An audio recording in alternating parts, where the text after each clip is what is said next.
So for my first project video, I am making a cell phone stand for a friend of mine who helped me with some graphic design for some things I'm trying to do in my shop.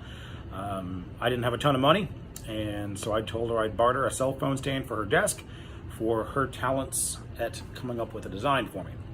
I've got this piece of Osage Orange that I bought at a store while on a business trip a year or two ago. I had never heard of the wood before. I am new to this hobby, so everything is new to me. It's a lot of fun. Didn't have any plans for the wood, just knew I had to have it in my shop and that I would come up with something for it. I really wanted to make use of this reddish orange wood over here for the cell phone stand. She's got an iPhone 8 Plus, which is about 3 inches wide by about 6¼ inches tall. So I'm going to try to go maybe 4 inches wide and about 7 inches tall, just to give a little bit of extra space to grab things, and so it doesn't feel like it's hanging over the edge, highlighting even some of the wood while it's in use. So I'm going to go ahead and line everything out here.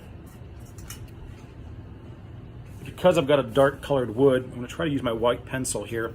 I'm going to start by just lining out where the 4-inch marks are, so I know kind of where it is. Because this sapwood is tapered a little bit, I want to make sure I know how much of this wood actually has 4 inches of the good color that I want. I am also going to have to trim the rough cut edge off of here, so I'm going to lose just a smidge when I put it through the table saw. I don't have a jointer right now, so we're going to make do with what we got. So we're going to go just draw a couple lines here at 4 inches, and I'll go a little bit past that, knowing I'm going to be okay, but I need to know how far up I can go before I start to lose that wood. So it's about 12 inches plus 6. I got about 18 inches of length here, where I've got 4 inches of the redwood. And obviously I'm going to need a little bit more than 6 inches based on the design of the stand, but you'll see that when we go. So since this channel is Mo Learns Making, part of my purpose here is to show some of the lessons that I've learned or the mistakes that I've made, and hopefully help you guys not make those same mistakes. Obviously, if you're an experienced guy, then you probably know most of these things, or guy or gal for that matter, then you know these things. But what I wanted to try to show here was some of the things that, you know what, I've never done all this stuff before, so I am learning as I go, and so the things that might seem to be common sense to one person aren't to the next. So a couple things here. First of all, you know, this board here I think is around 24 or 30 inches long. I can't remember. It's not a short board, and I'm about to push it through the blade here, trimming off some of the rough cut, the rough edging here.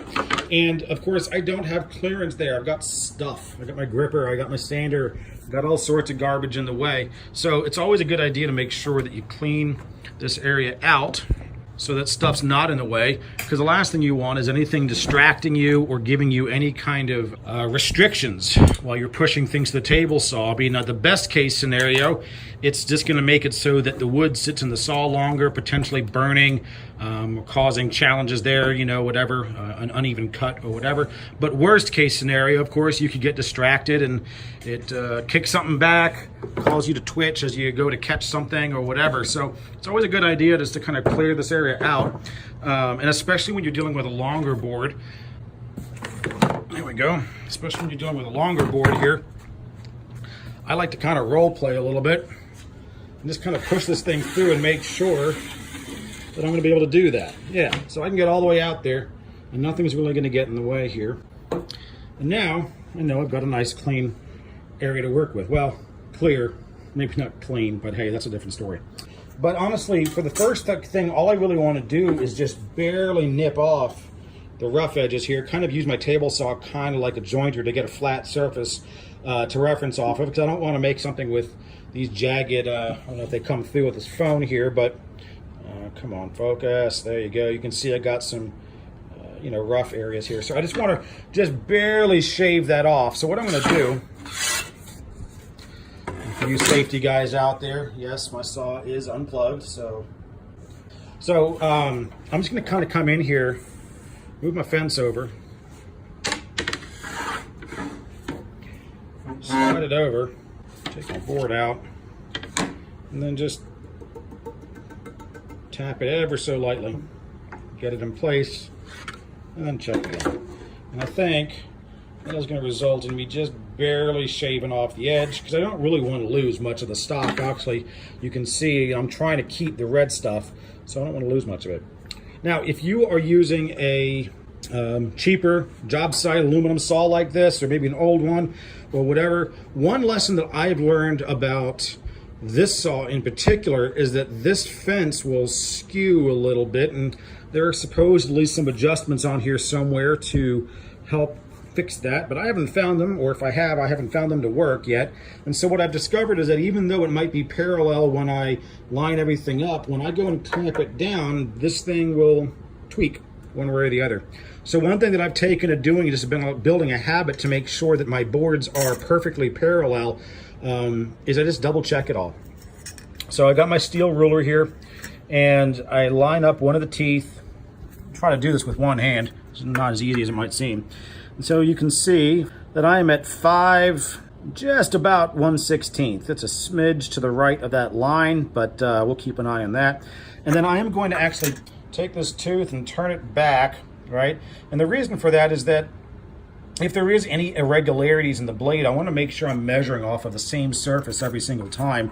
And as you can see, if you can see, it's kind of hard to see with this angle, but it is actually a bit closer to the right. So basically the fence here is skewed just slightly this way. And so what I do is I just basically loosen it, tap it a little bit, tighten it down, and with two hands it's a little bit easier. I'm doing this with one hand on my cell phone because, you know, hashtag this is my second video ever and I don't have any gear. And then I get it where it's right. So this is not going to be something I'm going to be able to do easily with one hand. So I'm going to go ahead and line it up, because I basically do this as often as I need until I get the same tooth is the same distance here as it is there. And that way I know that I've got a good parallel cut that I'm making, and I don't wind up with a board that is tapered, even if it's ever so slightly. Those little tapers add up, and you can start to see them in your project, especially if you're doing any joinery or you're wanting something to sit, you know, straight up and down, and now it's going to wobble a little bit. So I'm going to go ahead and turn this off so I can actually do it with two hands, and then I'll cut the camera back on for the cut. All right, so got the fence all straightened out, and now it's just time to shave this off. So I'm going to push it through, make sure that it's cleaned up like I need it to be. I do want to make sure I lower this blade down to just a little bit over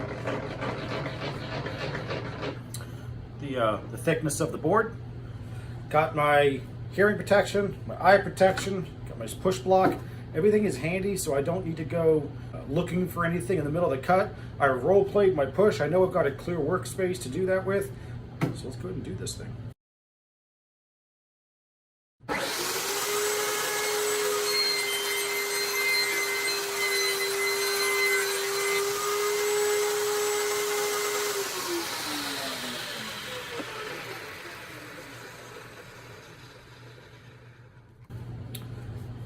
All right.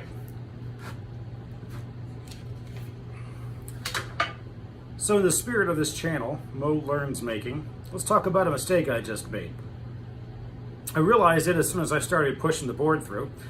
And so while I was doing a really good job of showing you how to do this, got my safety gear on and everything, I am safe to go, realized I forgot to put my blade guard on. Yeah, and my anti-kickback pawls. So why don't we go ahead and do that, and then we'll go make our next cut. Because I got it nice and smooth here. I'm going to flip it around, line it up for my rip cut to get my 4-inch rip here, and go ahead and make that. By the way, safety guys, got the key out. This one's got one of those little safety keys, so it doesn't start without this. I'll leave this here.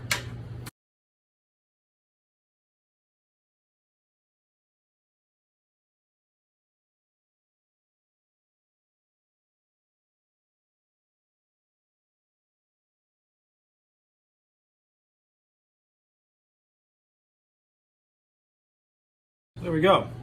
Now it's time to go line out the next couple of pieces. All right, so what I know is that my friend is an iPhone 8 Plus, found the dimensions online, and that thing is about 6¼ inches tall. The idea that I've got going on here is that, yeah, it's kind of hard to describe. But basically it's going to be two parts, mortise and tenon joinery connecting the two pieces. So I know that the distance from the shelf up needs to be, well, 6 1/4 at a minimum, but I'm going to probably make it more like 7, 7.5 just to make it aesthetically look good. And I'm going to need an inch or two below it. Now, I am not fancy pants enough to have access or to be using SketchUp or anything along those lines. So I'm kind of building this thing as I go, and let's see how it works. So, got my ruler here, my pencil. So I've got, what do I have? I've got about 22 inches of good wood. In other words, the wood where I don't have any of the white sapwood showing, and I want to try to use as much of this beautiful redwood as I can. So I'm going to guess, I think I was going to kind of split this roughly in half. Let me put about 10 inches, allow for 10 inches for the foam portion of it. I won't need as much for the stand. I'll at least have that ready to go. Now, a professional would have had his carpenter square handy. Yeah, that. All right, let's go do this. So, I guess let's go ahead and cut this.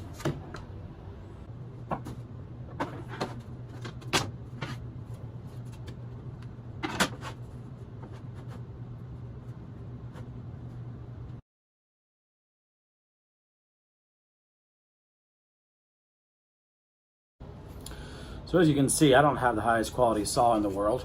And while I would sure as heck love a nicer one day, I've actually found that I get better by not having it, only because it teaches me better practices, ways to verify your work. I mean, I've been able to get pretty good results out of this thing in the past, although it admittedly takes a little bit more work, a little bit more effort. But I feel it makes me better at the end of the day, because it teaches me to check things. Things like, check that stuff is square. I've done a lot to adjust that thing, and it seems like it's a little bit tight in the miter slot. I've probably got it off a little bit. I don't know. But I always like to go back and check, and these things actually came out pretty good. At least one of the cuts did, but the other one, for some reason, is off just a little bit. Well, I nicked it there cutting it, but one of these is not right.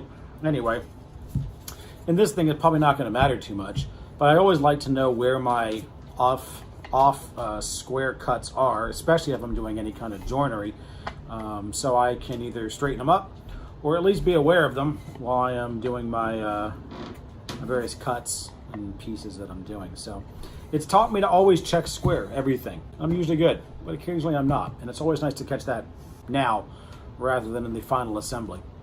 All right, so here's my idea here. This is going to be the backing for the cell phone stand, and then with some mortise and tenons, I'm going to effectively have it going through here. Now, yeah, I'm going to be cutting this a lot shorter. I just gave me some length so I could experiment with it, and I might even have to cut this down. But since I don't really have anything else planned for the board, oh well, I guess I'll figure it out. It's part of why I enjoy doing this. So what I want to do is just kind of figure out roughly where this needs to be. I just kind of arbitrarily picked, I guess about 2.5 inches up, something like right in here, will be where I'm going to put the ledge that the phone's going to sit on. So, yeah, I don't think you need to watch me line all that out. So, give me a second. Be right back.